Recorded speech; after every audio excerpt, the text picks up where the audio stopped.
Hi, guys. Welcome back to another episode of the Exceptional Scrum Master podcast. My name is Yinka, and I remain your online Agile coach. Now, in today's episode, I want to share 7 misconceptions about the Scrum Master role. It is my desire that at the end of today's episode, you're better informed and you understand clearly what the Scrum Master role is all about so that you can prepare yourself to be exceptional when you eventually land this role. So let's get started. Now, the very first misconception about the Scrum Master role is this.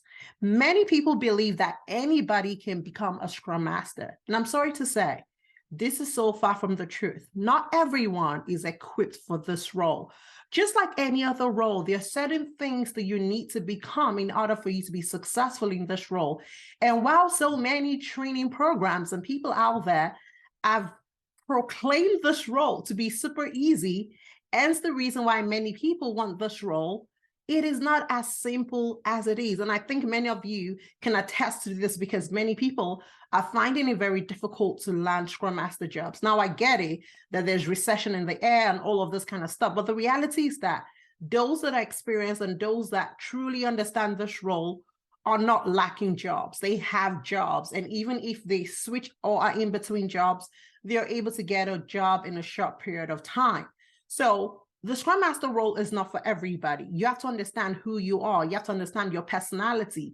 You have to understand yourself to be able to figure out whether this role is actually suited for you.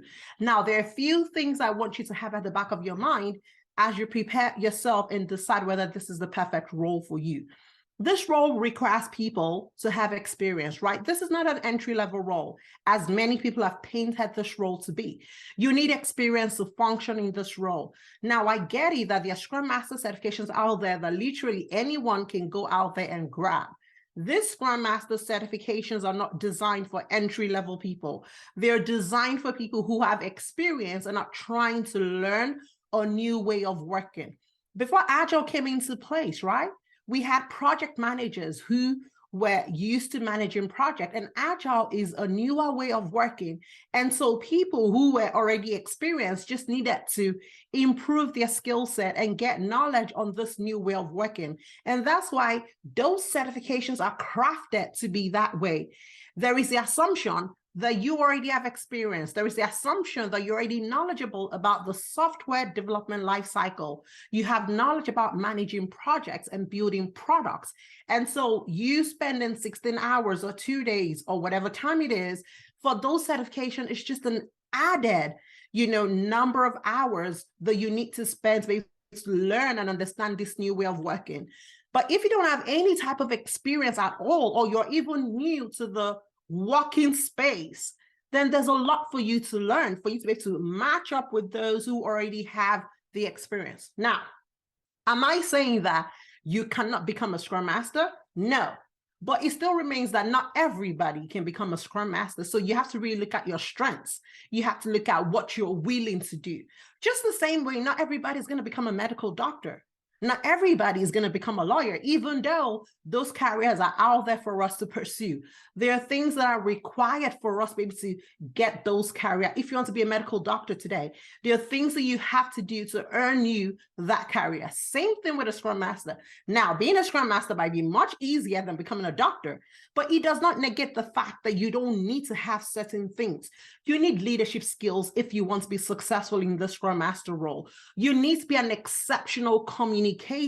You need to have the right personality. You need to have emotional intelligence if you want to be a Scrum Master. So if you don't have any of the skill sets, I would encourage you to learn this skill so that they can improve your chances of getting a job, and even more importantly, improve your chances of succeeding in that role. So don't be confused with the marketing out there, with all of this training. They just want your money, right?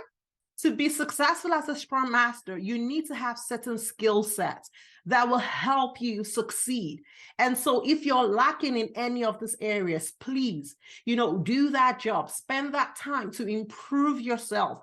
Work on yourself. These jobs are not going anywhere. They'll always be there. So it's better for you to be prepared so that when you apply, you have a better chance of getting the job rather than you just sending endless resumes out there and you're not a fit for the job because you're lacking in one of these areas, okay?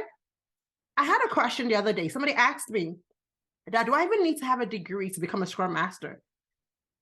And, it was funny because at the end of the day, you need to have some type of degree. Now, you don't need a specific degree, right, to study a specific thing in school, but you need education, because when you even look at the jobs on LinkedIn or wherever those job aids are, you find out that many of those jobs require you to have some type of education. So you need education because for you to be able to interact with people, for you to be able to make decisions, for you to be a change agent, for you to be able to do many of the things that is required of a Scrum Master, you need some type of education.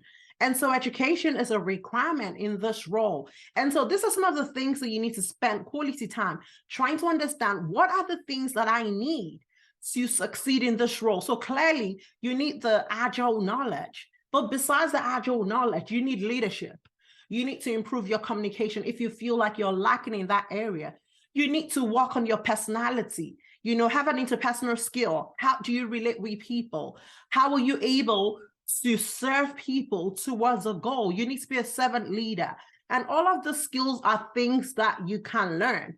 But going into a role and thinking that you don't need any of those and you still will succeed is the scary part, okay? So you want to ensure that you are really stepping up your game to improve your chances, because you're going to be competing with people who have had careers, people who are used to working in the system, understand and already have built the skills, and all they just need is that additional Agile knowledge. You're going to be competing with them if you don't have any of the skills. So ensure that you're spending the time to work on the things that matter, so that you're not frustrated in your journey of becoming a Scrum Master. Now, the second misconception many people have about the Scrum Master role is that the only thing you need is the Scrum knowledge. And I think this is kind of related to the first thing, but kind of different. So even when you decide that you're the perfect fit for this role, you have kind of like almost everything you need, and you want to focus on the knowledge. Scrum is not the only thing you need. And it's so worrisome how many people think that way. Now, I get it that in a Scrum Master training, they're focused on teaching you Scrum. And like I said, many of the people, or rather, the creators of these frameworks, have an assumption that you are experienced. You understand how to build products. You understand product management. You understand project management. You already have that skill set. And so they are just expressing an alternative way of working. And so it's so much easier for somebody who already understands that industry to learn a new way of working. But for someone like you who is totally new to that industry, please, you have to learn more than Scrum. Scrum will not make you successful. Scrum is so easy, right? It's just the Scrum guide. That is just one framework in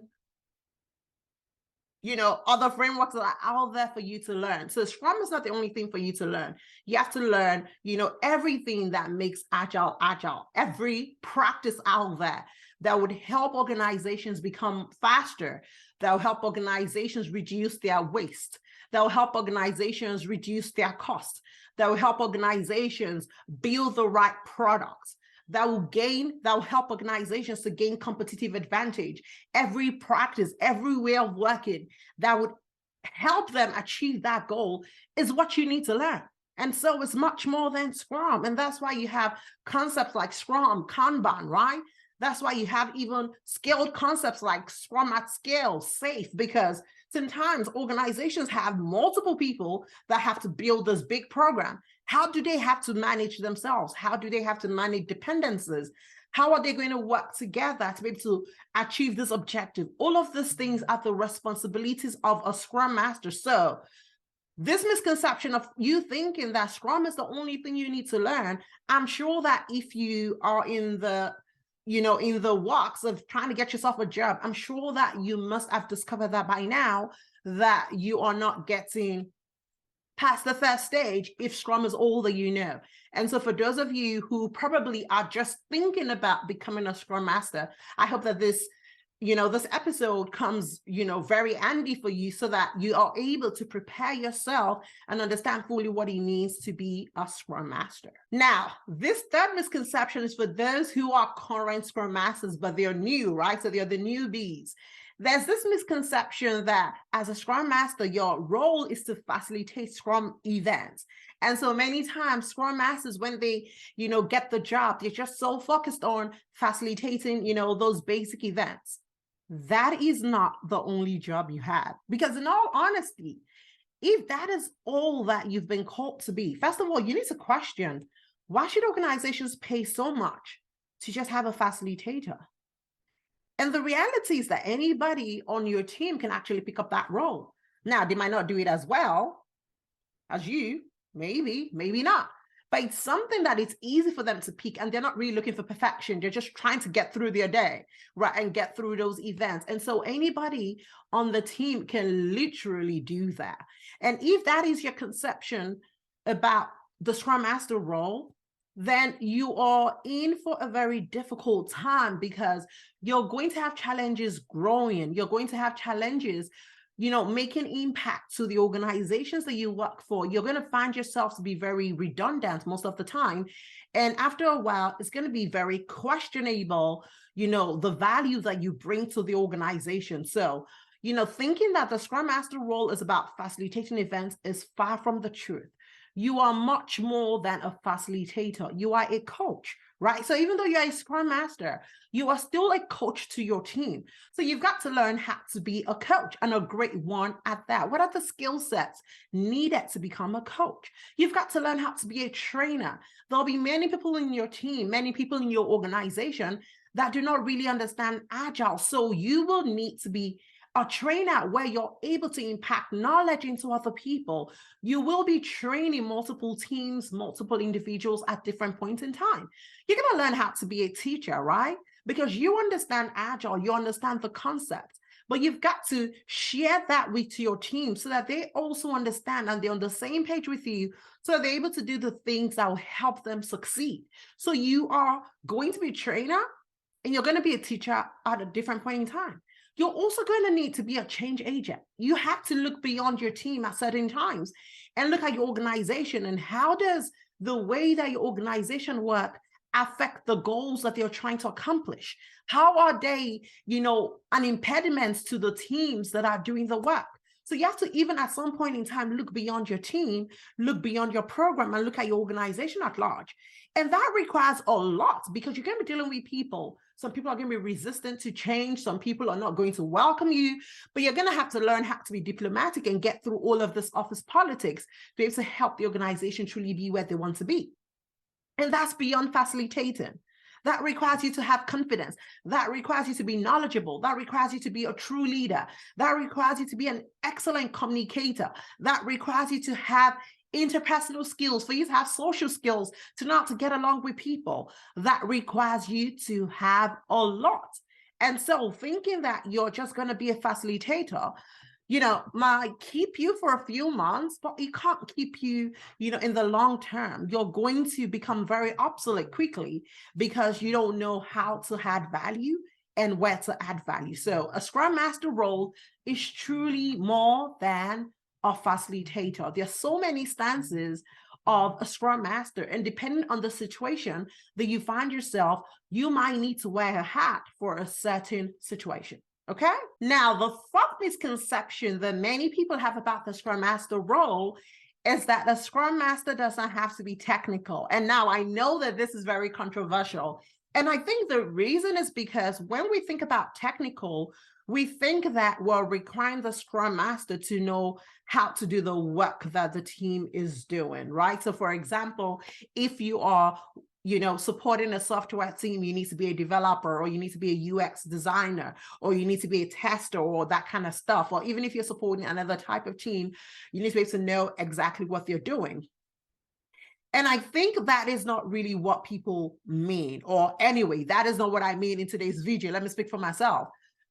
When we talk about technicality, it is important for you as a Scrum Master of a team to understand what your team is working on. And that means that you're going to have to step outside of your Scrum Master role to understand what the team is building, to understand where they're going to understand where they are, so that you can support them to get to where they need to be. And sometimes in the process of you trying to understand what the team is working on and immerse yourself in that, people have termed it to be technical, right? Because you're stepping out of your Scrum Master role, right? The project management roles, based on understand at least the business side of things and understand, okay, what is the objective of what we're trying to build? Where are we trying to get to? Why are we trying to build these things? Who are our stakeholders, right? Who are our customers? What are the milestones we're trying to accomplish? All of these things are the same things that your product owner knows and is using to drive the direction of the team. Now, is your product owner technical? Your product owner could be, and in other cases might not be, but your product owner has an understanding that is quite different from what you have. And so the misconception that has been out there about Scrum Masters not being technical, I think is wrong, right? So when you think about technicality, do not think about the how, think about the what, right? Think about what we're trying to accomplish from that perspective, right? That is the technicality that I am referring to. So just don't stay as a Scrum Master who is driving the process. Step beyond your comfort zone and learn what the team is building. Now, I'm not saying learn how to build it. Learn what they're doing. So spend time with your product owner to be able to understand the product. Spend time with your product owner to understand where are we going to? How are we going to get there, right? What is your milestone looking like? What is your roadmap looking like? Spend that time to understand the business of the product that is being built. It would help you. It would help you, support your team even better. It would help you have a grasp of where we are at every point in time. I've spoken to too many Scrum Masters that are so clueless. Like many times you ask them questions and they have to still go talk to a member of the team. Like, why should I stop you and ask you, like, okay, what team are you supporting? You tell me the name of the team. Like, okay, what are we building? You kind of know what we're building. And I ask you like, okay, what milestone are we right now? Or what milestone are we moving towards? Or, what are we trying to achieve? And you don't really understand, and you're looking to pull a member of the team. You have them every day. Make use of them. You're in conversations with them. Understand, even during refinement, and there's so many situations where you could understand more about the product, but you have to make it a desire, right? During refinement, as they're refining this work, you get a gist of the work. As they're refining their roadmaps, as they're reviewing work, as they're demoing their work, all of these events that you actually facilitate are opportunities for you to actually learn. But many times Scrum Masters are turning a blind eye and they're just there, not even paying attention because they think that it's not their job. Wake up. It's 2023. It's a new dimension. This role has gone beyond what it used to be. It has evolved so much. Organizations require so much more. So if you want to be successful in this role, you've got to be a whole lot more than what you think, right? So when I talk about you being technical, I'm not talking about the how. I'm talking about the what. Spend time with your product owner to have a deeper understanding of the product that is being built so that you can be in a better position to support your team really well. Now, another misconception that many people have about the Scrum Master role is that the Scrum Master is more of a scribe, right? A Scrum Master is somebody who is taking notes. The Scrum Master is somebody who is sending the team updates, helping them update their product backlog, helping them write their user stories and all that kind of stuff. No. The team can do all of those things themselves. All of those things do not make you valuable in any way. Helping them understand how to be successful, driving change, is what makes a difference. So you have to look at the things that are truly valuable and ensure that that's where you are. So being a scribe and all of those things are so far from the Scrum Master role. That is not your job description. Now, can you help your team where it's needed? Yes, you can. But don't make that your only job where your only value is the fact that I help my team write user stories. Nah, you've got to do so much more than that. You have to learn how to support your team. You have to look at the process. That is who you are. You are an agile leader. Forget the Scrum Master, right? You're an agile leader. Look at the process, the way they work, and look for gaps and help them improve in those areas. That is the summary of your role. So every day you are assessing your team. Every day you are observing, are they working in the best possible way, given what they know per time? Is there room for improvement? Are we improving? Are we getting better?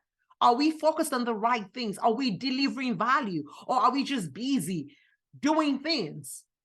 Those are the things you have to focus on, and not just you being a scribe. You have to spend time paying attention to what is valuable and ensure that that is where you're devoting your time. So please, you are not a scribe. You're not just somebody who is going to be helping them write user stories. The product owner can write easy user stories. The team can support in writing the user stories. There's so much more that you can be doing than just being a scribe. And that's not why organizations have employed you. So ensure that you understand the organization that you're supporting, you understand what is valuable to them, and you're contributing in the way that they find valuable. Now, if your organization thinks that the Scrum Master role, you should also be a scribe. Please be a scribe, but don't let that be the only thing that you are doing. Be a scribe and more, right? And that's because your organization wants you to be a scribe. But don't let that be the only thing that you are doing. Be so much more. Now, the final misconception that many Scrum Masters have is this: anything outside my role is not my job. Gosh, I remember one time, like a long time ago, I was working in this company, and I heard a Scrum Master complain about a product manager asking her to do something. She's like, that is not my job. And I just laughed. I was like, really, girl? That is not your job? Like, that is not your job? Or you don't even want this job anymore? Because there are two ways to look at these things, right? There is the situation of, this is not my job and I'm not going to do it. This is not my job, but if you're going to add it to my responsibilities, I welcome it. I'm going to learn it and I'm going to start doing it. And, you know, I don't want this job anymore. You got to figure out where you want to be, right? Because sometimes when people say things, they're not really thinking through what they're saying. And when I told her, so where do you fall? She kind of understood that what she said was quite wrong. But, you know, jokes apart, right? Like I mentioned earlier, organizations have different conceptions, or rather, organizations have different perceptions about the Scrum Master role. This role is still relatively new, even though it's been there for like, you know, decades. It's still relatively new to many of these organizations. So sometimes they don't know what to make of it. So they are going to make you whatever they think it is. And remember, the organizations employ us to fulfill a need. So at the end of the day, if they employ you and they feel like, okay, you're doing something, but I think that for this same role, I want to extend your responsibilities to certain areas. If you think that that's something you can do, please go ahead and do it. Otherwise, go look for another job, right? But you saying that something is not your job or something is out, especially when it's within the Scrum Master space. Now, of course, you can't be a Scrum Master and the company's telling you to come become a developer. That is outside the scope of your work. So that then becomes your choice. If you feel like that's something I want to learn, that's something I want to know, that's really up to you. But there are situations where very tiny things, for example, let's say the product owner needs help and says, you know what, I need you to help me write some user stories. There are ways that you can go about it that even though that's not my responsibility, I can still provide help and I can coach team members on how to write these user stories. I can offer training sessions, right, to team members who are in a better position, because by myself, I'm still going to need help to be able to write the stories because I don't really have context of what we're trying to work on. So when you're knowledgeable, you understand how to communicate in a way that doesn't come across like you being rude or you rejecting responsibilities. You come across as somebody who's actually informed and who wants to help, but you're not in the best position, but you can create that environment where we can solve the problem that we have at hand. But going back to something is not my job. One of the things I've seen some Scrum Masters, frown at is the fact that you have organizations who want them to be very good at the tools that the company is using. So for example, a company is using Jira, a company is using, ADO, Azure DevOps, and they want you to be very good at it because you're supporting teams, and you're like, oh no, it's not my job. Go hire a Jira admin or an ADO admin. Sometimes the organization might not be able to afford that. And in all honesty, your team is using that tool.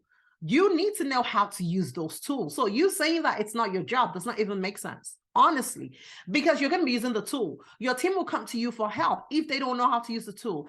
And in all honesty, it is not even their responsibility. Fine, they're going to be using it at one point in time. They're going to have to learn, but they have other things to worry about. They're trying to build a product.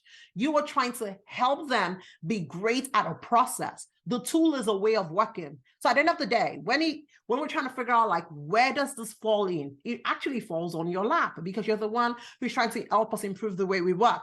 This tool is one of the ways that we're working. So you need to know how it is and how it works so that you can coach your team on, hey, this is how we use the tool. This is how it benefits us. And this is how it helps us work even smarter, right?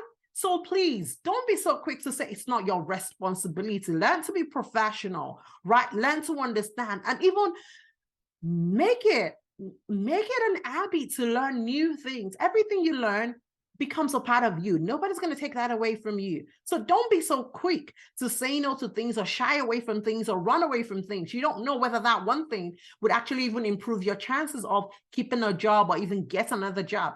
I've seen so many job descriptions where they say you need to be experienced in Jira or ADO. So it's important for you to know these things because it helps your team work even better. So please don't fall into that trap that all you need to know is Scrum and you don't need to know about those tools or how they work or any of those things. If you follow these tips, trust me, you are going to be an exceptional Scrum Master, and that's what this podcast is all about. So I hope that you guys are in a better position. You understand what this role is about. You understand that this role is not as easy as this trainers out there make it look. You know, they just want your money half of the time. There is work to be done. So please, if you really want to be a Scrum Master, ensure that you're willing to do the work. This is not just easy work. Now, it may not be as stressful as other jobs out there, because this is not an entry-level job. This is a mental work, right? So sometimes mental work are not super stressful because it's knowledge work. You already know what to do and you're coaching people on what to do. So sometimes those work don't really come across as stressful because you're not using any physical energy, but they still require a lot of mental effort. They require you to be a continuous learner, somebody who is dedicated to learning and reading and knowing more and building your skill set so that you can be truly exceptional. Thank you for the subscriptions. Thank you for the reviews. Thank you for the shares. Thank you for the love. Thank you guys so much. And I cannot wait to catch you in the next episode. Bye for now.